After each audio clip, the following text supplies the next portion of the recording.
platform that will make your chemistry your chemistry. आज आपण chemical कायनेटिक्सचे काही MCQs बघायचे आहेत. तुमच्या JEE असू दे, नीट असू दे किंवा MHT CET एक्झामसाठी हे एक्झाम जे काही MCQ आपण बघणार आहे ते अतिशय इम्पॉर्टंट आहेत. So let's not waste a time and directly go to the MCQs. बघा तुमच्या स्क्रीनवरती पहिला MCQ आहे, the rate law for the reaction. एक रिएक्शन दिली आहे आणि त्याचा रेट लॉ दिलाय. Rate is equal to K concentration of A into concentration of B आणि सांगितलंय the rate of reaction doubles if. काय केल्यानं तुमच्या रिएक्शनचा रेट डबल होईल? ऑप्शन नंबर 1 दिलाय concentration of A and B both are double. दोन्हीचं जर तुम्ही कॉन्सन्ट्रेशन काय करा डबल करून बघा. ऑप्शन 1 चं चाललंय आपलं solution. R is equal to K into A चं कॉन्सन्ट्रेशन पण मी काय केलं डबल. आधी A होतं नंतर 2A केलं. आधी B होतं 2B केलं. बघा काय होईल 2 इंटू 2 काय हे मल्टिप्लिकेशन आहे ना सगळं. सो 2 इंटू 2 काय झालं 4. आतमध्ये काय राहिलं K concentration of A concentration of B. हे बघा K into A into B काय आहे तुमचा आधीचा रेट आहे. आधीचा रेट आहे. सो काय झालं तुमचं हे 4 times the rate. New rate जो होता R डॅश तो काय झाला इनिशियल रेटचा 4 टाइम्स. बट आपल्याला काय करायचं आहे double. So this option is wrong. चला नेक्स्ट ऑप्शन बघूया. New rate R dash is equal to K. काय करायला सांगितलंय A is double and B is kept constant. A ला डबल केलं, A होता 2A केलं आणि B ला काय ठेवलं मी कॉन्स्टंट ठेवलं. काय आलं बघा आन्सर 2 मल्टिप्लाय आहे बाहेर काढते K into A into B. K into A into B काय आहे इनिशियल रेट. सो काय झालं 2 into rate. So this answer is correct कारण आपल्याला रेट काय करायचा होता डबल करायचा होता. बघा आन्सर तर भेटलाच पण सी ऑप्शन तरी पण बघा B इज डबल. B ला डबल केलं अँड A इज हाफ. तर हे मल्टिप्लाय बाय 2 आणि इथं डिवाइड बाय 2 एकमेकाला काय होईल कॅन्सल होतील आणि रेट मध्ये काही फरक पडणार नाही. सी ऑप्शन पण चुकीचं आहे. डी बघा A is kept constant. A ला कॉन्स्टंट ठेवलंय अँड B इज हाफ आणि B ला हाफ केलं म्हणजे रेट पण तुमचा काय होईल हाफ होईल. सो ऑप्शन नंबर 1 रॉंग आहे आणि ऑप्शन नंबर 2 करेक्ट आहे तुमचा. सो आन्सर इज A चं डबल करायचं आणि B चं काय करायचं अनचेंज म्हणजे constant. So answer option number B. Okay let's rub the board. जो तुमचा MCQ नंबर 2 आहे तो व्हेरी इंटरेस्टिंग पण आहे ॲज वेल एज व्हेरी इम्पॉर्टंट पण आहे. तुमच्या MHT CETच्या एक्झाम मध्ये नक्की येईल हा. बघा MCQ नंबर 2 काय आहे तुम्हाला रेट कॉन्स्टंट K चं युनिट दिलंय मोल DM cube inverse second inverse आणि विचारलंय ऑर्डर ऑफ रिएक्शन. काय विचारलंय ऑर्डर ऑफ रिएक्शन. असे भरपूर टाइपचे तुमच्याकडे न्यूमरिकल्स बनू शकतात. मी रेट कॉन्स्टंटचं युनिट देणार फक्त आणि काय विचारणार तुम्हाला ऑर्डर. बघा तुम्हाला माहिती आहे की rate is equal to K. जर मी 0 ऑर्डर आणि फर्स्ट ऑर्डर या दोनच ऑर्डर मी तुम्हाला शिकवलेत. ते 0 ऑर्डर साठी काय असतं कॉन्सन्ट्रेशन ऑफ A B काय असेल ते काय असेल raise to 0. Any number raise to 0 काय असतं 1 असतं. So rate is equal to काय झालं फक्त K आणि रेट म्हणजेच काय असतं change in concentration upon change in time is equal to K मी म्हणू शकतो. Change in concentration upon change in time म्हणजेच काय आहे रेट आहे. कॉन्सन्ट्रेशनचं युनिट काय असतं मोल पर DM क्यूब. पर DM क्यूब म्हणजे काय लिहू शकते मी DM क्यूब इनवर्स आणि खाली कोण आहे टाइम. टाइम म्हणजे काय सेकंड. खाली सेकंड आहे वरती येईल second inverse is equal to K. Match झालं का बघा mole DM cube inverse second inverse. So order कोणती आली तुमची 0 ऑर्डर. ऑर्डर कोणती आली 0 ऑर्डर. सो 0 ऑर्डर रिएक्शन साठी काय असतं जे रेटचं युनिट आहे तेच K चं युनिट आहे. रेटचं काय युनिट असतं मोल पर DM क्यूब पर सेकंड.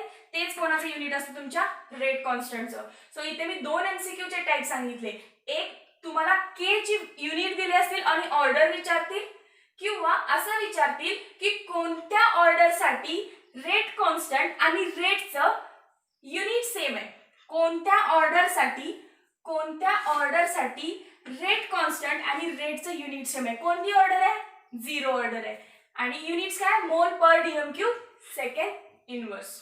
ओके आता बघा तुम्हाला नेहमी 0 ऑर्डरचं देतील असं काय आहे का first order second order third order कोणतंही देतील. पण हिंट एक सांगते की जे तुम्ही यू ते आन्सर काढू शकता. लेट्स सी कसं. हे जे युनिट आहे K चं इन टर्म्स ऑफ मी काय लिहिते लिटर लिहिते मोल. DM क्यूब म्हणजेच काय लिटर पण पर असल्यामुळे काय लिहिलं मी -1. DM क्यूब म्हणजे लिटर आणि पर आहे मायनस आहे म्हणून मायनस साइन. सेकंड इनवर्स हे लक्षात ठेवा नेहमी. DM cube is equal to litre. मग DM रेज टू -3 असेल तर मी काय लिहिणार? Litre inverse. मी लिटर इनवर्स लिहिलं. जी काही तुमची लिटरची टर्म असेल, जी काही तुमची लिटरची टर्म आहे किती आहे? L raise to -1. याच्यामध्ये काय करायचं? लिटरची जी काही टर्म आहे L रेज टू -1 त्यामध्ये +1 करा. वरती किती झालं? -1 + 1 इज इक्वल टू काय म्हणेन मी? L raise to 0. आता ही जी व्हॅल्यू आहे वरती आलेली ती तुमची काय असते? ऑर्डर. ठीक आहे. चला याच्यात मी आणखीन एक ऍड करते माझ्या मनाचं. के चं युनिट जर मी तुम्हाला असं दिलं, mole raise to -2 DM cube raise to +2 आणि सेकंड इनवर्स. हे जर तुमच्या के चे युनिट्स असतील तर ऑर्डर सांगा. Order is equal to question mark. Order is equal to question mark. काय लिहाल तुम्ही? बघा, लिटरची टर्म्स म्हणजे कुठली? DM क्यूबची टर्म किती आहे? DM क्यूब रेज टू किती आहे? +2. मी काय म्हटलं? काय करायचं त्याच्यामध्ये? +1 करायचं. करा +1. 2 + 1 किती झालं? 3. DM क्यूब रेज टू काय आलं तुमचं आता? 3. सो ही 3 काय झाली तुमची? ऑर्डर. ह्याची ऑर्डर किती आहे? थर्ड ऑर्डर किंवा 3. सो आता काही युनिट दिलं केचं, DM क्यूब किंवा लिटरच्या टर्मची किती रेटची व्हॅल्यू आहे ती बघायचं. त्याच्यामध्ये एक ऍड करायचं. 2 + 1 3 थर्ड ऑर्डर आहे. इथे किती आहे? 1 होतं. बरोबर आहे. -1 आहे. DM क्यूब नाही, DM -1 आहे. सो -1 + 1 0. लक्षात आलं? चला बोर्ड रफ करू. Next MCQ. Third question. The rate constant for the reaction is 4.98 × 10⁻⁻4 second inverse. Order of reaction. तुम्हाला भली मोठी एक इक्वेशन दिले. बघा काय आहे?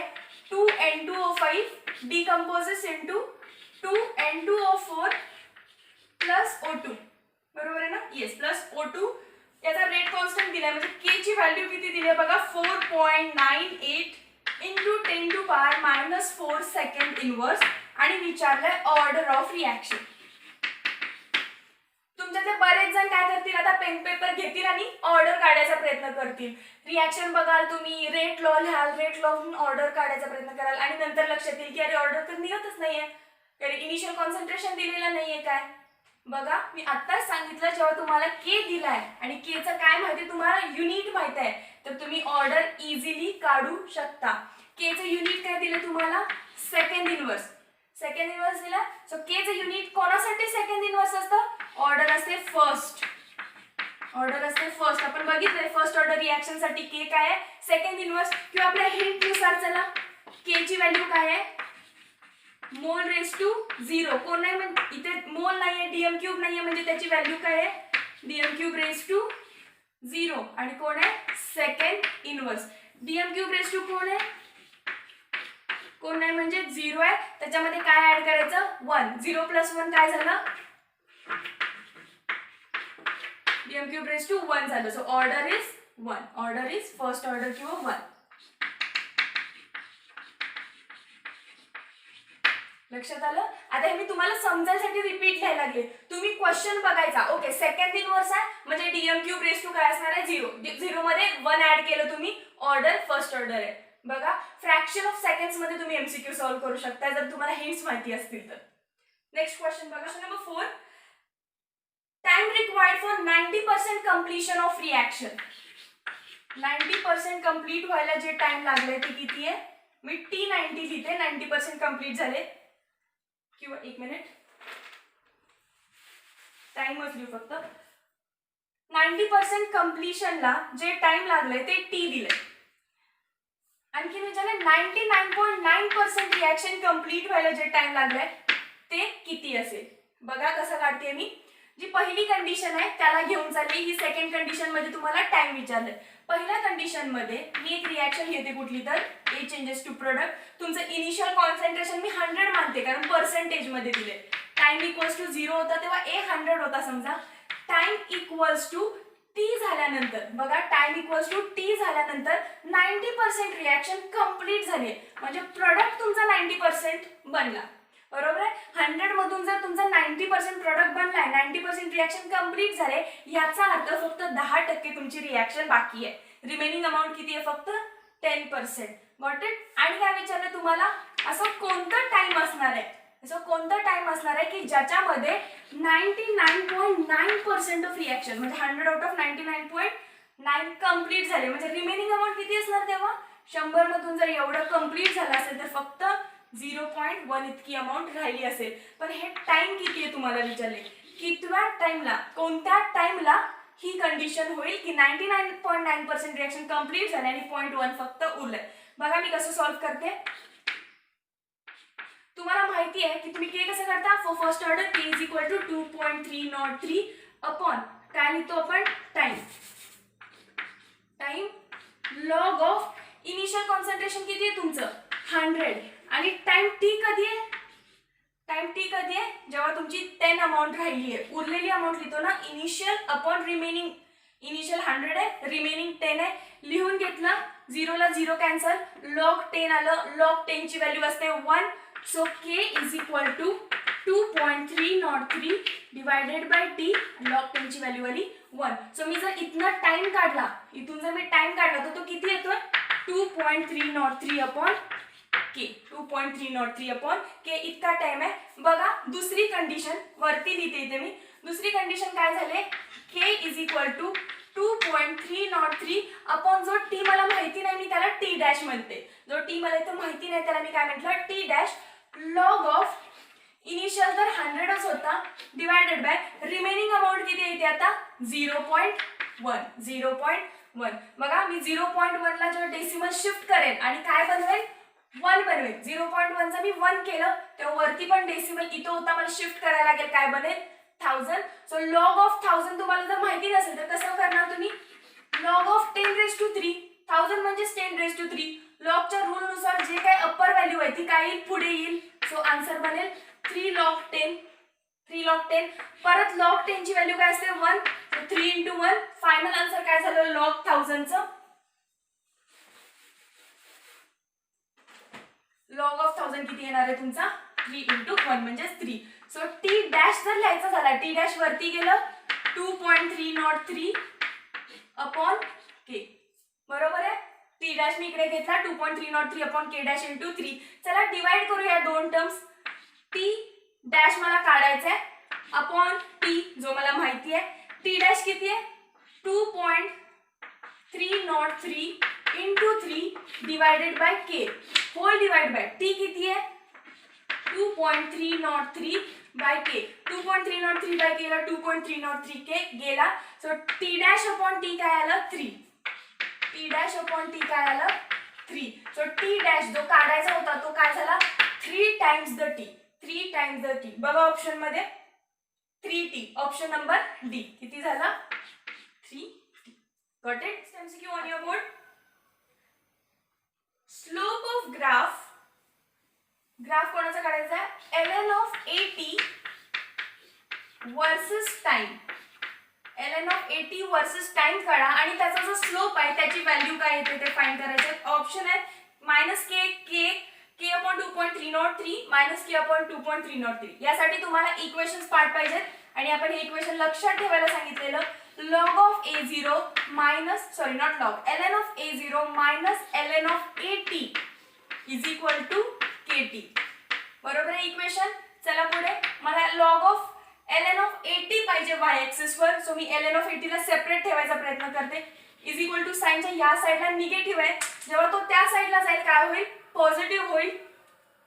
सो इज इक्वल टू साइनच्या इकडे पाठवते. ln ऑफ काय होईल at.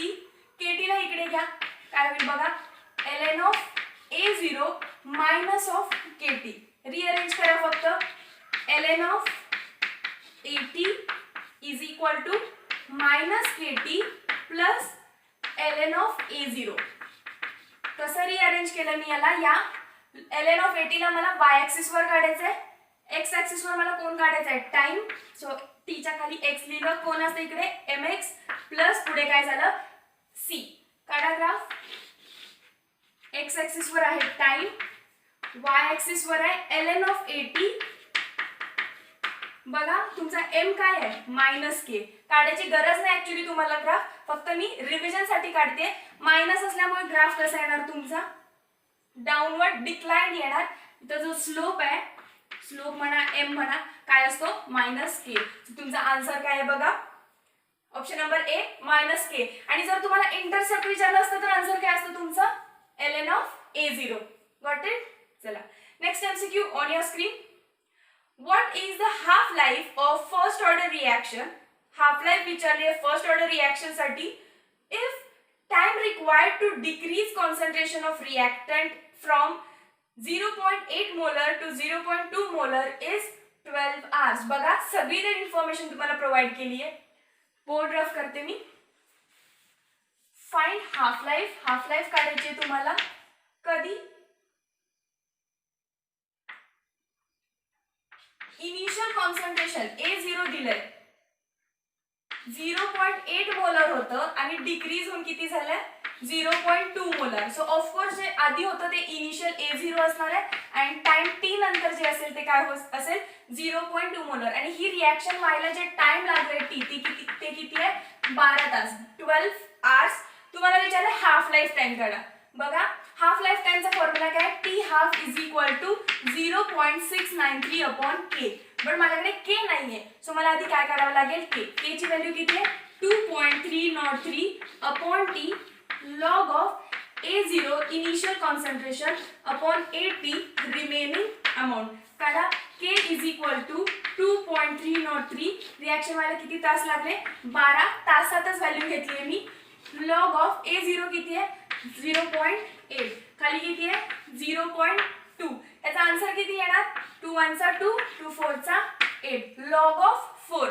लॉग ऑफ 4 ला मी कसं लिहिते बघा, लॉग 2 चा स्क्वेअर. बरोबर आहे, 4 ला मी 2 चा स्क्वेअर लिहू शकते. काय येणार आहे आन्सर 2 चा स्क्वेअरलाच मी काय लिहू शकते पुढे, हा 2 समोर येईल आणि लॉग 2 राहील फक्त. तुम्हाला माहिती आहे लॉग 2 ची व्हॅल्यू किती असते, लक्षात ठेवायला सांगितली तुम्हाला 0.30 0.30. लक्षात आलं. सो मी हे सगळं रफ करते आणि डायरेक्ट आन्सर लिहिते. लॉग 4 काय असणार आहे 2 × 0.30. बघा मी किती इझी कॅल्क्युलेशन करतेय. हे आहे तसं ठेवलं मी 2.303 अपॉन 12. उगाच कॅल्क्युलेशन येतात म्हणून करायला गेले नाहीये मी, कॅल्क्युलेशन असेच ठेवलेत जसं आहे तसं. ठीक आहे. आता आपल्याला हाफ लाईफ टाइम काढायचे. बघा t half is equal to 0.693 upon K. ही जी काही के ची व्हॅल्यू आहे ती डायरेक्टली इथे काय करा तुम्ही सबस्टिट्यूट करा. स्क्रीन थोडी ऑफ करते. ओके बघा इथे खाली लिहिते के इज इक्वल टू, तुम्हाला हेही माहिती आहे डेरिवेशन टी हाफचं 0.693 कशी आली व्हॅल्यू 2.303 इंटू 0.30 केलेलं तिथेही. हे मल्टिप्लिकेशन केलं आणि मग 0.693 व्हॅल्यू आले. सो मी त्याला फोडून लिहिलं डिवायडेड बाय खाली कोण आहे के. के ची व्हॅल्यू बघा काय आहे 2.303 अपॉन 12 इंटू 2 इंटू 0.30. करा कॅन्सल. 0.30 झाला, 0.30 गेला, 0.203 ला 0.303 गेलं, 2 1 चा 2, 2 6 चा 12. बरोबर आहे. 2 आणि 12 डिवाइड आहे, सो 2 1 चा 2, 2 6 चा 12. न्यूमरेटरच्या डिनॉमिनेटरचा सुद्धा डिनॉमिनेटर आहे, सो तो वरती जात असतो आणि काय बनतो 6. सो के ची व्हॅल्यू काय आली तुमच्या 6. नॉट के हाफ लाईफ ची व्हॅल्यू आली, not K half life. T half is equal to केलेली ना, सो हाफ ची व्हॅल्यू टी हाफ ची व्हॅल्यू आली तुमची 6. सो हाफ लाईफ काय झाली बघा आता स्क्रीनवर 6 म्हणजे 6 hours, कारण 12 तास मी आहे तसं ठेवलेलं. Option number D is your answer. Got it. चला पुढे मी बोर्ड रफ करते, तोपर्यंत तुम्ही क्वेश्चन बघा. Question number 7 on your screen.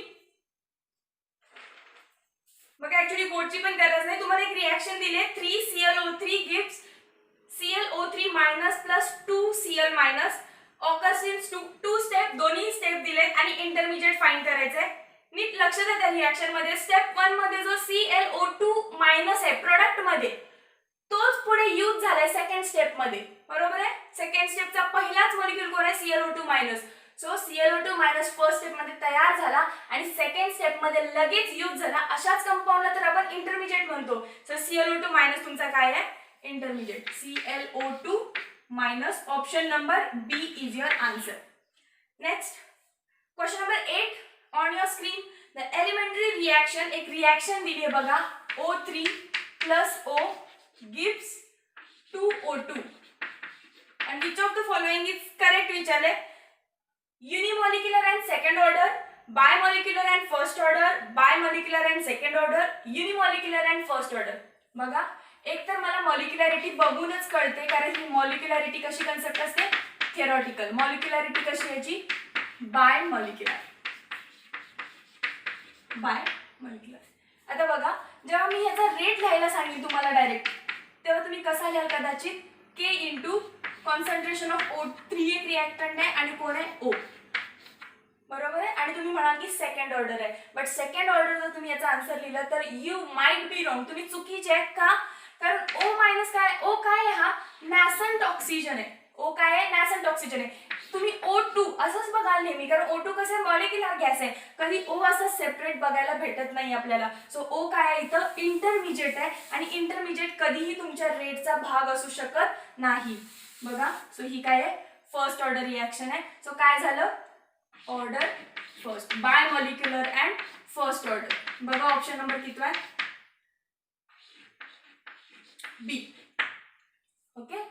आता ऍक्च्युली याच्या मागे एक खूप मोठी मेकॅनिझम आहे पण 12th स्टँडर्डच्या बेसिसवरती एवढं काही महत्त्वाचं नाहीये. तुम्ही रेट लो लिहा आणि ऑक्सिजन जो नॅसंट ऑक्सिजन आहे तुमचा हा इंटरमिजिएट आहे कारण ही एलिमेंटरी रिएक्शन जरी असली तरी ओझोनचं जे डिप्लिशन होतं त्यातली स्लो स्टेप आहे ही. सो याला बघून मी रेट लो लिहीन पण इथे जो माझा नॅसंट ऑक्सिजन आलाय या नॅसंट ऑक्सिजनला मी असं रेट लॉ मध्ये लिहू शकत नाही कारण हा माझा इंटरमिजिएट आहे. तर याच्या जागी एखादी व्हॅल्यू सबस्टिट्यूट होते आणि फायनल जाऊन तुमची काय होते ही फर्स्ट ऑर्डर होते. ते मेकॅनिझम तुमच्यासाठी इसेन्शियल नाहीये. सो हे तुम्ही लक्षात ठेवा. नॅसंट ऑक्सिजन हा भाग असू शकत नाही. सो ऑर्डर काय झाली तुमची first order reaction. Got it. चला question number 9 on your screen. Rate law for the reaction. एक रेट लॉ दिलाय रिएक्शन. बघा काही क्वेश्चन्स मध्ये ना तुम्हाला नुसतं कन्फ्यूज केलेलं असतं खरं तर त्या रिएक्शन्स आणि क्वेश्चनचा काहीच संबंध नाही. मगाशी पण बघा आपण एक रिएक्शन घेतली आणि त्याच्या खाली काय दिलेलं के चं युनिट दिलेलं तुम्हाला व्हॅल्यू पण दिलेली आणि सेकंड इन्व्हर्स आणि विचारलेलं काय ऑर्डर. त्या रिएक्शनचाही काही संबंध नव्हता केच्या व्हॅल्यूचाही काही संबंध नव्हता. फक्त काय बघितलं मी K is equal to second inverse. Second inverse आहे म्हणजे माझी ऑर्डर कुठली आहे फर्स्ट आहे. That's all. सेम इथे बघा ही रिएक्शन दिली तुम्हाला बिनकारणाची परत तुम्हाला रेटही दिलाय याच्यामध्ये बिनकारणाचा. के इज इक्वल टू काय म्हटलंय NO2 raise to 2 Cl2 blah blah blah काही दिलं. ओके. आणि क्वेश्चन बघा काय आहे दस के वुड इन्क्रीज विथ. हा जो के आहे रेट कॉन्स्टंट के हा कधी इन्क्रीज होईल. आता तुम्हाला डेफिनेटली माहिती आहे आपण लास्ट लेक्चर मध्येच बघितलं की हा जो के आहे तो कसा आहे कॉन्सन्ट्रेशन इंडिपेंडेंट. कॉन्सन्ट्रेशन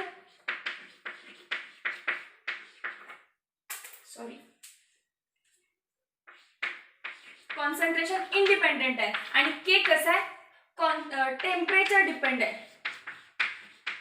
बरोबर आहे. टेम्परेचर वाढलं की तुमचा रेट वाढतो. रेट वाढला रेट आणि के बघा डायरेक्ट प्रपोर्शन मध्ये. सो ऑफकोर्स टेम्परेचर वाढल्यानंतर के वाढेल आणि तुमचा रेट वाढेल. आपण effects of temperature and catalyst ह्या पार्ट मध्ये हे बघितलं. लास्ट पार्ट आहे आपला तो केमिकल कायनेटिक्सचा. सो कॉन्सन्ट्रेशन वरती के काय नाहीये डिपेंड नाहीये. कॉन्सन्ट्रेशन इंडिपेंडेंट टर्म आहे. आता ऑप्शन्स वाचा तुमचे काय आहेत. Next page. Okay. Increase of temperature. Okay. Temperature बद्दल काहीतरी वाक्य आलंय. रेट कधी वाढेल टेम्परेचर वाढला तर रेट वाढेल. ओके. आपला पहिलाच ऑप्शन काय आहे करेक्ट आहे पण तरीही सगळे ऑप्शन वाचायचे. बघा increase of concentration of NO, increase in concentration of Cl2, increase in concentration of both. आता कॉन्सन्ट्रेशनवर जर के ची व्हॅल्यूज डिपेंड राहत नाही तर रेट वाढेल का नाही. सो टेम्परेचर वाढल्यानंतरच काय होईल तुमचा रेट कॉन्स्टंट वाढेल. And rate constant is independent of concentration. It only depends on temperature. So ज्या ऑप्शन मध्ये टेम्परेचर आहे त्याला काय करा तुम्ही टिक करा. कारण तुम्हाला काय विचारलं बघा नीट question K would increase with rate constant विचारले. तुमचा जो रेट आहे तो कॉन्सन्ट्रेशन वरती डिपेंड आहे.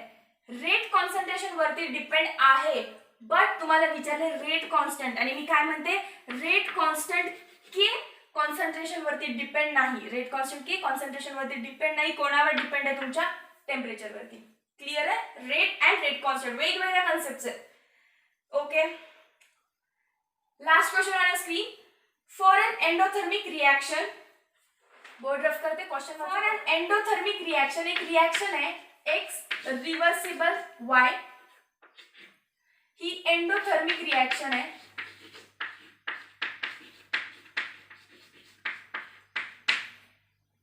जो फॉरवर्डचा EF, फॉरवर्डची जी एनर्जी ऑफ ऍक्टिव्हेशन आहे त्याला EF म्हटलंय, बॅकवर्डची जी आहे त्याला काय म्हटलंय EB म्हटलंय, ER म्हटलंय रिव्हर्सिबल.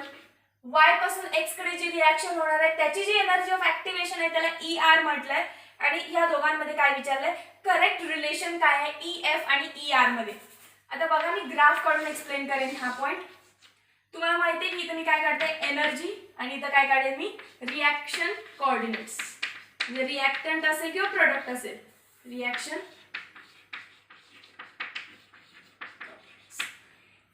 जेव्हा तुमची रिएक्शन एंडोथर्मिक आहे. एंडोथर्मिक म्हणजे काय, क्वेश्चन जरासं घालवते. एक्स एंडो म्हणजे काय, हीट ऍब्सॉर्ब करणार, एक्स हीट घेईल आणि कशात कन्वर्ट होईल तुमच्या वाय मध्ये. एक्स न हीट घेतली आणि वाय मध्ये कन्वर्ट झाला. हीच रिएक्शन मला रिव्हर्स करायची आहे नंतर. हे करताना एनर्जी ऑफ ऍक्टिव्हेशन आहे ती काय आहे EF आहे. हीच रिएक्शन मला उलटी करायची आहे, म्हणजे वाय कशात कन्वर्ट होईल एक्स मध्ये, प्लस काय होईल हीट रिलीज करेल. उलटी लिहिताना Y gives heat plus x. आणि ही रिएक्शन होताना जी एनर्जी ऑफ ऍक्टिव्हेशन आहे ती काय आहे ER आहे. जेव्हा रिएक्शन तुमची एंडोथर्मिक आहे, ही एंडोथर्मिक आहे कारण हिने काय घेतली हीट घेतली, आणि रिव्हर्स रिएक्शन काय आहे एक्झो, रिव्हर्स आहे ती एक्झो आहे आणि सरळ आहे ती काय आहे एंडोथर्मिक आहे. बघा एंडोथर्मिक रिएक्शन मध्ये काय होत असतं, प्रोडक्टची जी एनर्जी आहे ती जास्त आहे. बघा एंडोथर्मिक रिएक्शन तुम्ही कसं डिनोट करता, डेल्टा H त्यांचा काय असतो पॉझिटिव्ह. डेल्टा H म्हणजेच काय असतं energy of product minus energy of reactant. E म्हणजे एनर्जी येते, okay, energy of product minus energy of reactant. आणि डेल्टा H पॉझिटिव्ह आहे एंडोथर्मिक रिएक्शन साठी. याचा अर्थ काय, ही व्हॅल्यू पॉझिटिव्ह यायला तुमचा प्रोडक्टची जी एनर्जी आहे ती जास्त पाहिजे आणि रिएक्टंटची कमी पाहिजे. मोठ्या व्हॅल्यूतनं कमी व्हॅल्यू मायनस केली तरच डेल्टा H पॉझिटिव्ह राहील, बरोबर आहे. सो एनर्जी ऑफ प्रोडक्ट काय असते तुमची जास्त असते, कोणापेक्षा रिएक्टंट पेक्षा. बघा हा रिएक्टंट आहे, हा प्रोडक्ट आहे, मला डेल्टा H पॉझिटिव्ह आणायचा आहे. डेल्टा H म्हणजे काय, energy of product minus energy of reactant. ही जो डिफरन्स आहे एनर्जीचा तो म्हणजे डेल्टा H. एन्थाल्पी हा जर पॉझिटिव्ह आणायचा असेल तर मला प्रोडक्टची एनर्जी जास्त पाहिजे आणि रिएक्टंटची एनर्जी कमी पाहिजे. सो काय झाली ही एंडोथर्मिक. आणि आपला नेहमीचा कर्व पोटेन्शियल एनर्जी बॅरियर काढला मी. बघा आता ही तुमची एंडोथर्मिक रिएक्शन आहे. ग्राफ कोणाचा आहे एंडोथर्मिक रिएक्शन. डेल्टा H काय असतो energy of product minus energy of reactant. प्रोडक्टची एनर्जी इथे कुठेतरी, एनर्जी रिएक्टंटची इथे कुठेतरी. त्या दोघांचा डिफरन्स म्हणजेच काय तुमचा डेल्टा H एन्थाल्पी. प्रोडक्टची जास्त आहे, रिएक्टंटची कमी आहे, सो हा काय झाला डेल्टा H पॉझिटिव्ह. एन्थाल्पी कशी असते एंडोथर्मिक साठी पॉझिटिव्ह. आता बघा मी मेन काय सांगते तुम्हाला, EF म्हणजेच काय दिलंय energy of activation for forward. Forward कसली रिएक्शन म्हणून सांगितलंय एंडोथर्मिक. सो ग्राफ करेक्ट आहे. EF कोण असणार आहे रिएक्टंटला लागणारी एनर्जी, कशासाठी हा पोटेन्शियल एनर्जी बॅरियर क्रॉस करायला. सो पिंक मध्ये मी जे काढले ते काय झालं तुमचं energy for forward reaction, okay. आणखीन बघा जर ही जेव्हा रिएक्शन उलटी होईल बॅकवर्ड होईल तर तुमचा रिएक्टंट बदलला जाईल. रिएक्टंट काय होईल, हा रिएक्टंट होईल आता आणि हा प्रोडक्ट होईल, बरोबर आहे. उलटी रिएक्शन होणार आहे आता. आता तुमच्या रिएक्टंटला इतकाच बॅरियर काय करायला लागेल, तिरका काढला ऍक्च्युली मी, इतकाच काय व्हायला लागेल बॅरियर क्रॉस करायला लागेल. त्यामुळे ही या दुसऱ्या कलरनी दाखवलेलं काय असणार आहे तुमचं energy of reverse reaction. Energy of reverse reaction. आता सांगा मला रिलेशन कोण मोठं आहे, EF is greater than ER, बरोबर आहे. EF is greater than ER. लक्षात आलं. पहिलं तर तुम्हाला ग्राफ काढता आला पाहिजे. एंडोथर्मिक रिएक्शन साठी काय काढायचं, प्रोडक्टची एनर्जी ज्यादा, रिएक्टंटची एनर्जी कमी आणि कर्व काढायचा. कर्व काढलं तुम्हाला लगेच कळते की फॉरवर्डला जी रिएक्शन चालले त्याचा एनर्जी जास्त आहे, एनर्जी ऑफ ऍक्टिव्हेशन जास्त आहे कोणापेक्षा रिव्हर्स किंवा बॅकवर्ड रिएक्शन पेक्षा. सो तुमचं option number C option number C correct आहे. Got it? बघा MCQ ऍक्च्युली खूप सोपे असतात. फक्त आपण क्वेश्चन वाचल्यानंतर आपल्याला असं वाटायला लागतं की अरे बापरे काय दिली या क्वेश्चन मध्ये, पण असं काही नाहीये. फक्त तुम्हाला ब्रेन वापरायचंय त्याच्यामध्ये आणि छोट्या छोट्या हिंट्स आहेत की ज्या मी तुम्हाला सांगत जाईन आणि तुमचे MCQ सिंपल होत जातील. फॉलो चिमूस केमिस्ट्री, सबस्क्राईब चिमूस केमिस्ट्री.